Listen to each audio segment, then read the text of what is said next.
Assalamualaikum warahmatullahi wabarakatuh. Halo Sobat WK, Sobat Tribun Tangerang. Jumpa lagi dengan saya Eko Priyono, manajer peliputan di Tribun Network. Kali ini saya berada di kawasan kota Tangerang.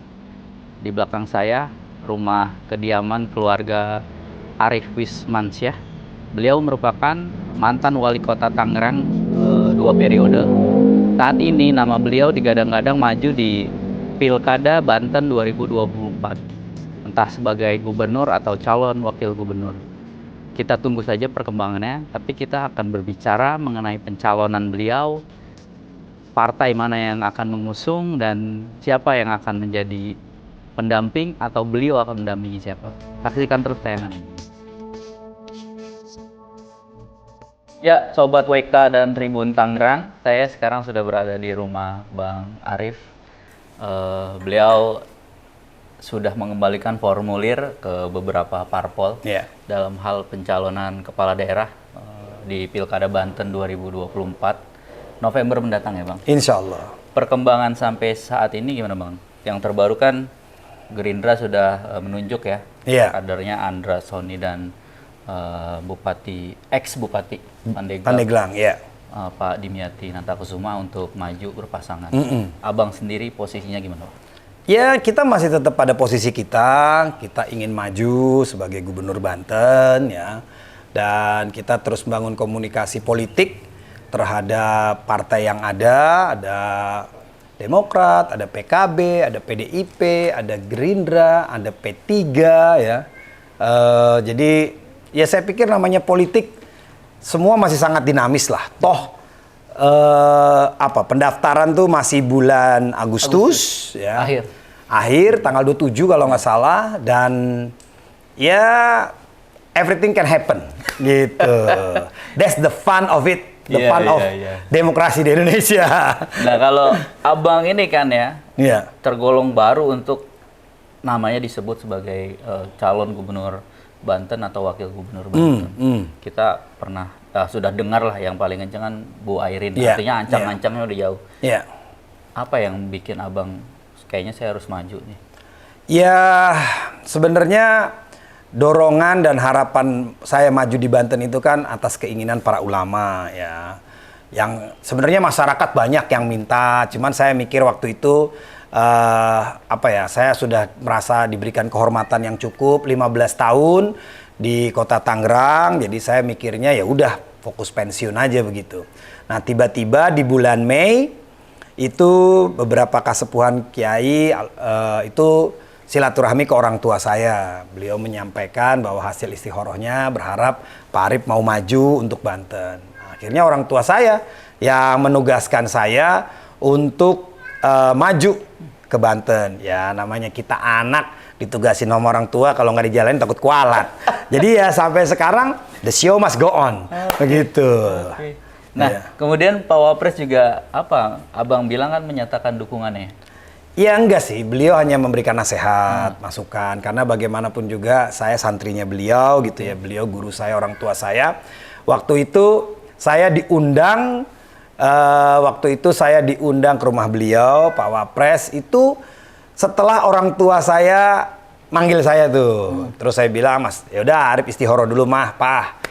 Begitu. Terus hari Minggu diundang ke kediamannya Pak Wapres, ya beliau hanya ngasih saran, ya udah kalau mau maju harus menang, kalau nggak yakin menang jangan maju, begitu. Dan ternyata alhamdulillahnya sih istihorohnya tuh hari Senin, ya Bismillah nih kita maju.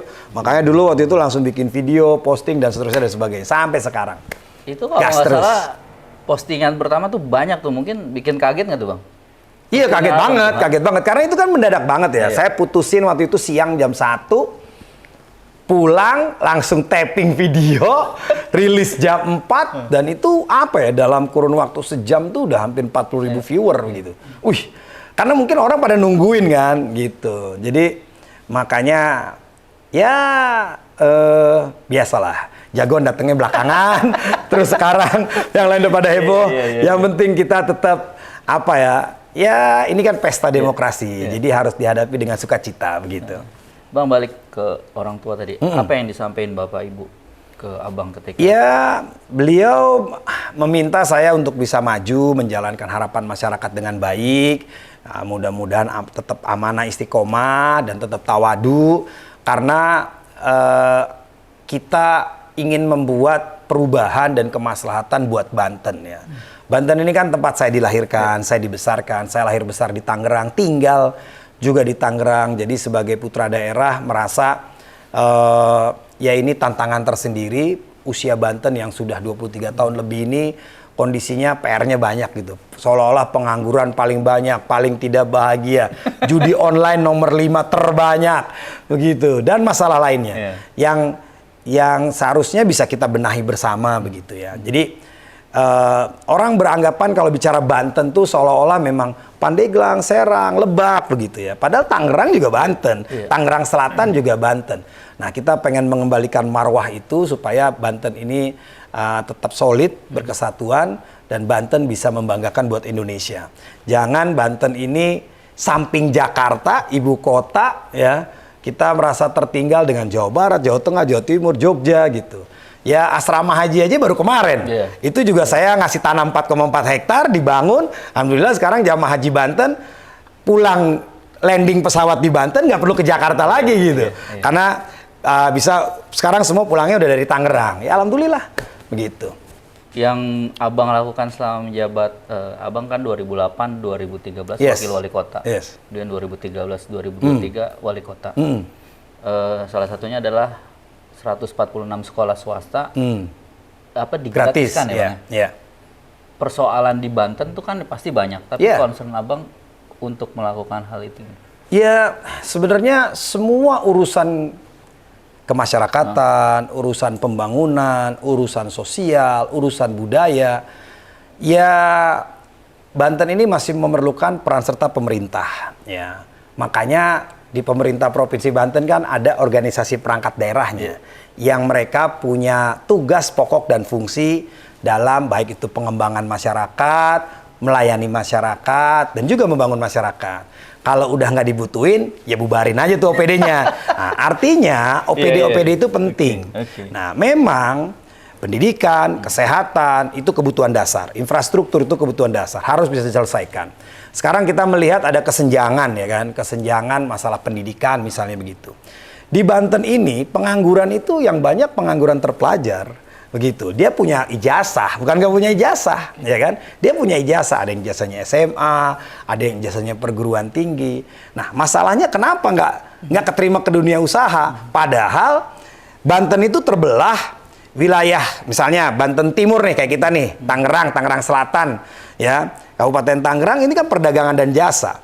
Kabupaten Tangerang, Cikande sampai Cilegon itu industri. Wilayah selatan adalah pertanian, perkebunan, perhutanan sampai ke nelayan dan sebagainya. Nah, masalahnya banyak masyarakat kita nggak punya skill, begitu. Dia hanya berbekal ijazah. Ini yang harus jadi PR, bagaimana mempertemukan antara dunia usaha dengan dunia lapangan kerja sehingga warga Banten nih jadi tuan rumah di negerinya sendiri, begitu. Dan Banten punya bandara terbesar, Banten punya toll road yang cukup banyak melintang ke sana sini, begitu. Nah, ini harus bisa kita kelola dengan baik. Pengalaman saya di Kota Tangerang kita ngembangin Kota Tangerang itu menjadi kota 1000 industri, 1.000.000 jasa. Dan itu memberikan banyak hal buat masyarakatnya. Tadi, sekolah bisa digratisin, BPJS asal menurut kelas 3 dibayarin, kampung diterangin, ya semua gang di Kota Tangerang dikasih penerangan jalan, hampir 130.000 titik. Rumah yang nggak layak dibedahin. Saya ngebangun bedah rumah hampir 8.800 unit. Saluran dibuatin, jalanan dirapihin, dan seterusnya dan sebagainya. Mau sakit ambulan disiapin, mau mati kapan mobil jenazah udah ready, anytime. Nah, pertanyaannya itu semua bisa dilakukan kalau kita bisa mengelola APBD dengan baik. Contoh dulu, kita nih iri sebenarnya Kota Tangerang. Kita nggak punya pantai, kita nggak punya gunung. Tapi dulu 2013 PAD-nya hotel itu baru 20 miliaran. 2023 udah 60-an. PAD-nya restoran dulu 150 miliar. Sekarang udah 580-an. Nah, kita bisa create itu kenapa? Karena kita bikin wisata kuliner pasar lama, event-event kita bikin banyak di sini, event Jakarta kita tarik ke sini. Dan mudah-mudahan Warta Kota sama Tangerang Tribun kalau bikin event di Kota Tangerang aja. Kenapa? Karena memang penduduk Tangerang Raya ini 6,5 juta. Jakarta kan orang jenuh. Mainnya ke Monas lagi misalnya begitu kan.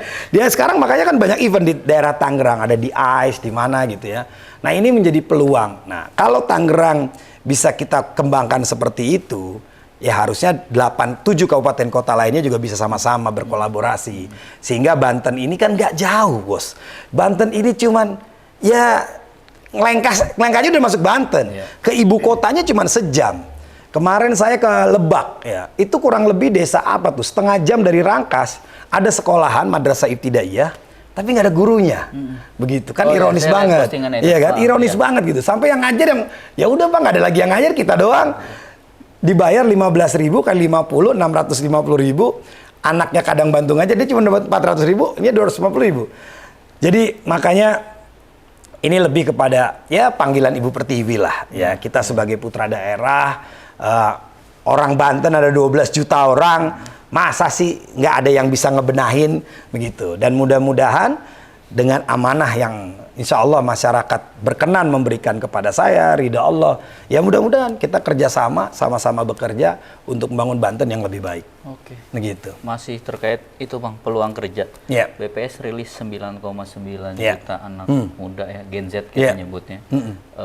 Tidak sedang belajar, tidak sedang bekerja, unskill atau apa ya. Nah, Abang melihatnya itu kan ceruk yang harus ya diperbaikin. Yes, betul. Caranya nge-link and match-nya itu tuh gimana? Kan harus sama tuh Bang. Kalau sekolah ada zonasi, mungkin pekerjaan bisa. Zonasi. Jadi benar. Jadi kita harus petakan dulu potensi daerah seperti apa. Ya. Yang namanya membangun, pengalaman saya di Kota Tangerang kan tadi ya, kok banyak banget nih. Kenapa sekolah swasta digratisin sampai 146? Ya masalahnya sekolah negeri itu masih jadi kendala kapasitasnya. Masyarakat selalu mengeluh, Pak, kita PPDB nggak masuk, padahal sekolahnya depan rumah, tapi beda RT, beda RW, beda kelurahan.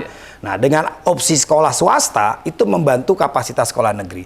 Dan pemerintah nggak perlu ngebangun sekolah itu tanahnya udah 15 miliar, 3 juta kali 5.000 meter, bangunannya 20 miliar, 35 miliar. Saya gratisin SMP itu cuman butuh 28 miliar, begitu. Jadi sangat hemat. Nah, tapi ini semua harus dilakukan secara masif. Jadi saya punya konsep namanya TMS. Terstruktur, masif, sistematis. Makanya terstruktur itu artinya dari atas sampai ke bawah semua sistem harus bekerja. Ya kita punya OPD. Oh, karena kebutuhan mendasar itu adalah pendidikan, kesehatan, berarti anggaran ini hanya difokuskan untuk 2. Ya nggak boleh begitu. Terus OPD yang lain kerjanya apa? Karena dia juga punya, dia diadakan harus bisa memberikan impact, bukan cuma output ya, outcome yang maksimal buat masyarakat. Nah, bicara tadi pengangguran, rencana saya pengen bikin balai latihan kerja. Di mana? Di kantor-kantor desa, kantor kelurahan. Jadi kita nggak perlu bikin gedung kantor balai desa. Contoh di Kota Tangerang, terakhir itu saya launching ada mobil siaga, apa ya namanya? Sipraja. Ya, mobil Sipraja. Jadi mobil Sipraja itu perangkat peralatan buat pelatihannya ada di mobil. Masjid, musola, RT, RW yang butuh skill masyarakatnya tinggal diundang. Pelatihnya yang kita datang. Nah, kita juga pengen konsepin gitu. Contoh misalnya, Masnya, terakhir kapan ke kantor desa, kantor kelurahan? Wah, lama Pak. Ah iya kan, belum tentu setahun sekali, sebulan sekali. Nah terus tuh kantor desa mau ngapain? Karena pelayanan di kantor desa, kalau average di Kota Tangerang ya, kota metropolitan aja, mungkin sehari melayani antara 10 sampai 20 orang. Sisanya, padahal personilnya udah 12. Apa iya 12 satu orang, satu masyarakat dilayani 1 orang? Nah makanya kita pengen optimalisasi pembangunan di desa-desa. Jadi nanti misalnya desa situ apa? Oh Pak, di sini banyak pertanian, banyak perkebunan. Ya pelatihannya seperti itu. Contoh yang terjadi sekarang, SMK pertanian adanya di Kota Tangerang, Bos. Di Kota Tangerang udah nggak ada pertanian. Ada SMK di Rangkas, administrasi perkantoran. Lah dia kerjanya di mana? Dari Tangerang, ketuker kan? Nah itu aja yang harus kita perbaiki, itu link and match itu.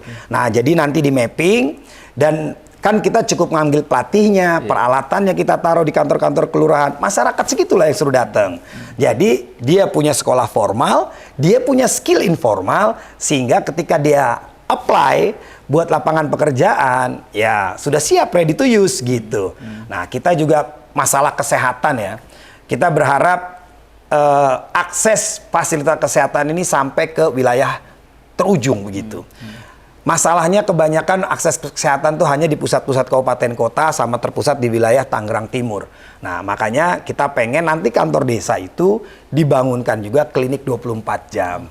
Ya daripada bangun puskesmas misalnya 10 miliar, 15 miliar, lah bikin aja 3 kali 4. Yang penting ada dokternya, ada perawatnya, ada bidannya. Masyarakat di situ nggak jauh-jauh kalau butuh ke dokter tinggal ke kantor kelurahan, kalau memang sakitnya berat tinggal baru dirujuk. Jadi secara berjenjang.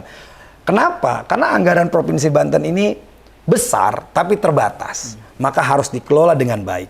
Nah, kita juga pengen percepatan pembangunan itu kembali adanya di desa. Supaya masyarakat desa itu bisa ngirim hasil perkebunan, hasil pertanian.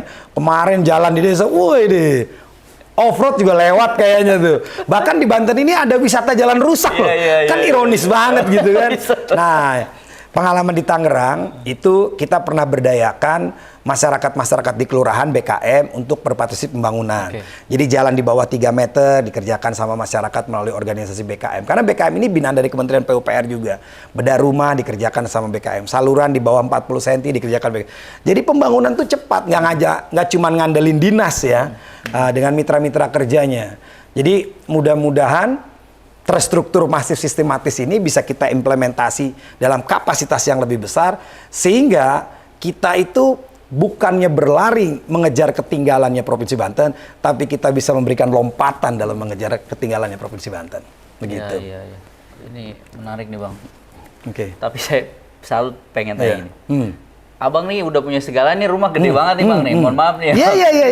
Iya. Kenapa mau susah payah lagi itu Bang? Iya tadi oke Abang udah semua demi di Banten, tapi pasti ada dong dalam hati Abang tuh. Iya, karena apa ya? Saya 15 tahun ya di pemerintahan Kota Tangerang. Boleh ditanya ya. Nah, itu kan ada Gilbert tuh, stafnya Warta Kota. Dia suruh nanya sama pejabat-pejabat di Kota Tangerang. Pejabat di Kota Tangerang jadi pejabat bayar berapa sama saya? Nggak pernah seperak pun saya minta. Pejabat-pejabat di Tangerang pernah ngasih proyek apa ke saya? Boleh saya tanya, boleh ditanya. Saya nggak pernah minta proyek satupun. Saya alhamdulillah, saya udah cukup. Selama saya jabat, saya masih digaji sama Sariasi. Begitu. Dan apa ya? Ya kos-kos politik yang dikeluarkan, keluarga niatnya berinfak. Gitu untuk kebaikan.